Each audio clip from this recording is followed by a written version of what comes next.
હનુમાનજી મહારાજ જયારે લંકા હળગાવીને આવે ને તો વાંદરાએ ઉપાડી લીધેલા ફૂલના હાર મીંડ્યા પર વનસ્પતિના કરી કરીને પહેરાવાના. વાહ હનુમાન આમ જ હોય, હળગાવી જ આવ્યો આમ જ હોય. ઈના ઈ પાછા લક્ષ્મણના મોરચા આવી, બધા વાંદરા બેઠા હતા નિમાણા થઈને. એમાં સુસેણ વૈદ્ય આવીને કીધું કે આ હિમાલયમાં વનસ્પતિ લેવા જવું જોઈએ. કોઈ કીધું લંકા આવડીને અહીં છે નહીં, તો હતી જ ઘણી પણ તમારો વાંદરો હળગાવી ગયો, બધી હળગી ગઈ. તો જે વાંદરા ફૂલના હાર પહેરાવતા હતા હનુમાનને ઉપાડી લીધો તો સન્માન કરીને. ઈના એ મોઢા પકડીને કે હળગાવવાની ક્યાં વાત જ હતી. કેવી છે દુનિયા તમે જુઓ જ ખરા. ઈના કે હળગાવવાની ક્યાં જરૂર હતી, આટલો બધો આગળ આગળ વિચાર્યા કરે. આગળ ખાલી સીતાજીને ગોતીને આમ જાણ કરીને વયું આવવાનું હતું અહીંયા છે. બોલો ઈના ફરી ગયા પાછા. આ દુનિયા નહીં દુનિયા છે. આમે કે તમે બહુ મીઠા થાવ તો પી જાય, કડવા થાવ તો થૂકી નાખે, ખોવાઈ જાવ ગોતવા નીકળે ને હામા મળો ધક્કા મારે. ઈ દુનિયા છે ને એમાં આપણે રહેવાનું છે. એ હકીકત છે. એમાંથી આપણે કેટલું જીવી ગયા એ જીવતરના મૂલ્યોની વાતો છે. ઓલી એક જૂની બહુ સરસ અશોકભાઈ વાત છે. એક માણસ હતો ને, એને એક સાધુની પાસે જાય ને એને દૂધ આપી આવે ને સેવા કરે ને ખૂબ જ સાધુ પ્રસન્ન થી માગી લે. તો કે મારે છે ને મને એક બહુ મોટો માણસ, એટલે એને સાધુની સેવા કરી એટલે કીધું કે શું જોઈ. તો કે તમે પશુ પક્ષીની ભાષા જાણો છો, એ ભાષા મને શીખવાડો. સાધુ કે થોડોક ધીરે આવીને એને સાધના કરાવીને એને એ ભાષા સમજાવી. એટલે કોઈ પશુ વાત કરે, પક્ષી વાત કરે, પછી આ માણસ મોટો માણસ તો ઈ પણ સમજી શકે. પછી તો રાજી થઈ ગયો કે હું બધું પશુ પક્ષી તો આગળ ભૂકંપ આવવાનો હોય તો વાતો કરતા હોય કે આવું થાય તો આને તો સારું ને. એમાં એક દી ઘેરે બેઠેલો ને એમાં બે ભેહું વાતો કરતી હતી. એ કે આપણા ગરધણીના બે બળદ નથી, મરી જવાના છે બે. 15 દી મરી જાય તો એટલે બળદ વેચ નહીં. કારણ કે આગળ ખબર પડી ગઈ એને કે આ તો સારી વાત છે, ભાષા સમજી ગયો એટલે એને બળદ વેચી નાખ્યા. બોલો એમાં થોડાક દી થયા બે બકરી વાતો કરતી હતી કે હારામ હારી ભેંસ છે ને ગરધણીની 3 દી મરી જવાની, તો બીજે દી વેચી નાખી. એમ 2-4 વખત બન્યું તો વેચી નાખે ગમે. એમાં એક દી બે મીંદડીઓ વાતો કરતી હતી. એ કે આપણે આ મોટો માણસ નહીં જેના ઘરમાં આપણે કાંઈ દૂધ પીવી છીએ કે હા, ઈ કે ઈ 15 દી મરી જવાનો. અન ઓલો મૂંઝાણો, હવે શું કરવું? દોડીને બાપુ પાસે ગયો. છેલ્લો રસ્તો તો ઈ જ છે. બાપુ બચાવી લ્યો. કે ક્યાં હુઆ? કે બિલિયા બાતે કર રહી थी. બે મીંદડીઓ વાતો કરતી હતી. શું? ઈ કે હું 15 દી મરી જવાનું એમ. તો ઈ બાપુએ શું કીધું ખબર? બેચ દો. હે કે બેચ દો? કે मैं अपने आप को कैसे बेच सकता हूँ? કે तूने ईमान बेच दिया. તે ખાનદાની વેચી નાખી, વચન વેચી નાખ્યું, ઈમાનદારી વેચી નાખી, તે ખુમારી વેચી નાખી, નીતિ વેચી નાખી.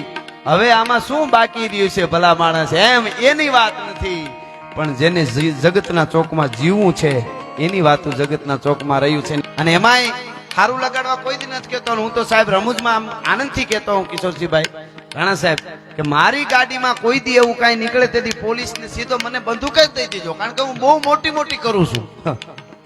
આ હકીકત છે. માતાજી દયા છેલ્લે ચા હતી એ 1 વર્ષથી મૂકી દીધી. મને પ્રશ્ન થયો. મને કાંઈ હું એમ કહું છું કે હું પીધેલો જોઉં છું 24 કલાક. પછી હું કહું મેં શિવાજીને પીધો ને, પ્રતાપને પીધો ને, ભગતસિંહને પીધો ને, ચંદ્રશેખર આઝાદને પીધો ને, વલ્લભભાઈ પટેલને પીધો ને, આ સંતોની વાતોને પીધી.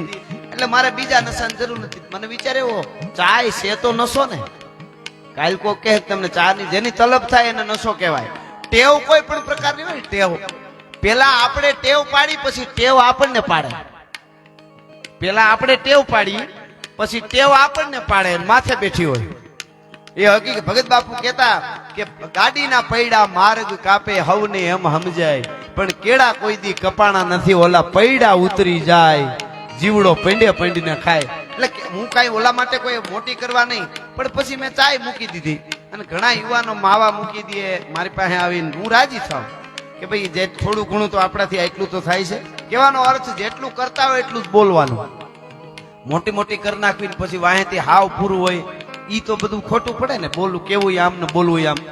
એની એક વાત મને ગમે છે, વાત ઉપરથી વાત આવી. એટલે જૂના જમાનામાં એક ભાભો એક બાપા બપોરે ખાઈ ભોજન કરી અને ફળિયામાં એક ખાટલા માથે જઈ માથે લીમડો ને ખાટલો ઢાળેલો ને પછેડી બરાબર પલાળી, કારણ કે એસી તો ઈ જ હતી ગામડામાં. તો ગામડામાં તો તમે વાત જાવ દે, આ ઉનાળો ગયો આ વખતે, હવે તો વરસાદે હારો, અમારે તો બહુ વર્યો, ખબર નહીં ભાવનગર થી આમ પોરબંદર સુધી અને દ્વારકા ને જામનગર સુધી, આ બાજુ થોડું ખબર નહીં હવે શું થયું હોય, રિહાણો છે આમ અમારે વધી ગયો, હવે રહી જાય તો સારું એવું છે, પણ એ તો કુદરતી છે એટલે થોડાક દી આમ ને બધું થઈ જાય. આપણે હાથની વાત ન હોય ને એની બહુ ચિંતા ન કરવી. આપણા ઉભા કરેલા ઘોડા હોય ને ઝાડ, આપણે ઘોડાને ઝાડ કરીને આપણે જોરથી ઈ કઈ બાજુ પડે એ નક્કી નહીં, આપણી માથે આવે. ઘોડું એની રીતે ઝાડ થાય ને તો એ પાછું આમ જ પડે, કોઈ દી ઊંધું ન પડે. તમારે જ્યાં જોવું હોય ને જોઈ લેજો. તો ને આપણે ઝાડ કરેલા ઘોડા હોય ને એ સીતાય પડે, એમાં કાંઈ નક્કી નહીં. પછી કે આમને આપણા જ ઉભા કરેલા આપણને નડે છે એ નક્કી કરી લેજો ગમે ન્યા, જે એ તો હકીકત વાત છે ને છે.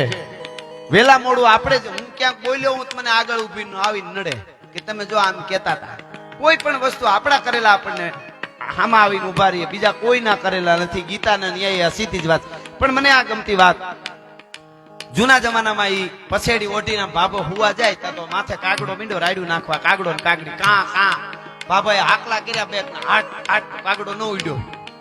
બાબામાં જઈ કુવાડો લઈ લીમડો કાપી કાગડા ને કાગડીને હેઠા પછાડીને મારી નાખવું. તે કાગડી કાગડા કે ઉડી જવાયો, કુવાડો લેવા ગયો, ઈ કે એને બુદ્ધિ જ ક્યાં છે? એનો લીમડો પડે ને આપણે ભેળા પડીને મારી નાખે એમ હોય, આપણે તો ઉડી જાય ને. કે પણ આ માણસ છે હો, આ કે કાંઈ અને કરે કાંઈ. હું કાગડા તું મરી ગયો, કાગડા તું મરી ગયો, કાગડીની એક જ વાત, તું મરી ગયો. ત્યારે કાગડાએ કીધું, કાગડીને સમજવા જેવું, કાગડાએ શું કીધું ખબર?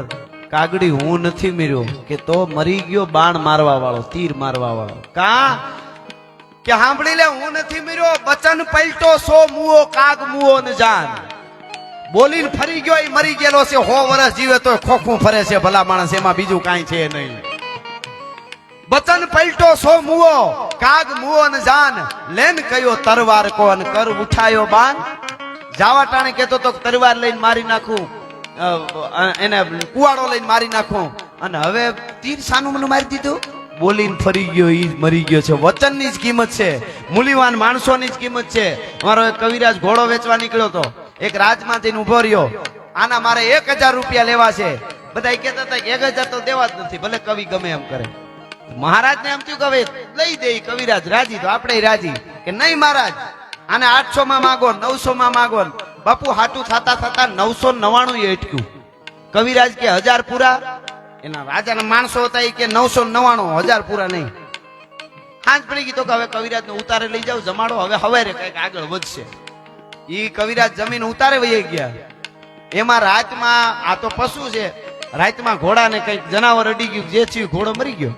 માથે ફાળ્યું ઓઢીને કવિ રોતો રોતો રાજા પાસે આવ્યો, મીંડો રોવા. કે કવિરાજ રોવામાં બીજા 5 ઘોડા લઈ જાઓ ભલા માણા, તમારી જીભાન ઉપર કુરબાન છે, એમાં કઈ રોવાનું હોય?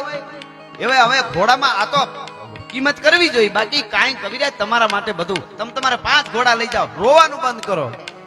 કે ઘોડા હારું નથી રોતો મહારાજ, કે તો કે હું રોઉં છું એટલા માટે મેં 1000 કીધા, તમે 999 કીધા. 1 રૂપિયાનો ફેર ભાંગે એવો ડાયો માણસ તારી કચેરીમાં કોઈ નહોતો, એના આહુડા આવે છે મને ભલા માણસ. તમે વિચાર કરો, 1 રૂપિયાનો ફેર ભાંગે એવો ડાયો. સમાજમાં ફેર ભાંગવા વાળા હોય તો ડખા બધા મટી જાય ભલા માણસ. 1 રૂપિયાનો ફેર ભાંગે એવો માણસ ગોતવો બહુ અઘરો છે. એટલા માટે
મહાદેવ પાસે માગણી કરી બેને ધર્મિષ્ઠાબેન બળદેવભાઈ એમણે જામનગર માગણી કરીને એની બદલી માંગ્યા મુજબ થઈ એટલે બેન મહિલા પોલીસ છે એના તરફથી પણ એના મહાદેવના સાનિધ્યમાં 11,000 રૂપિયા આપવામાં આવે. ખૂબ ખૂબ ધન્યવાદ.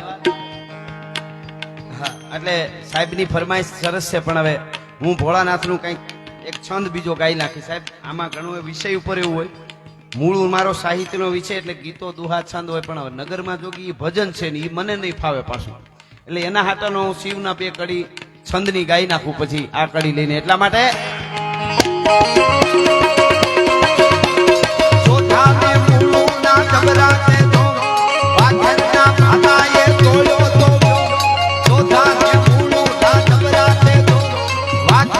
Hasta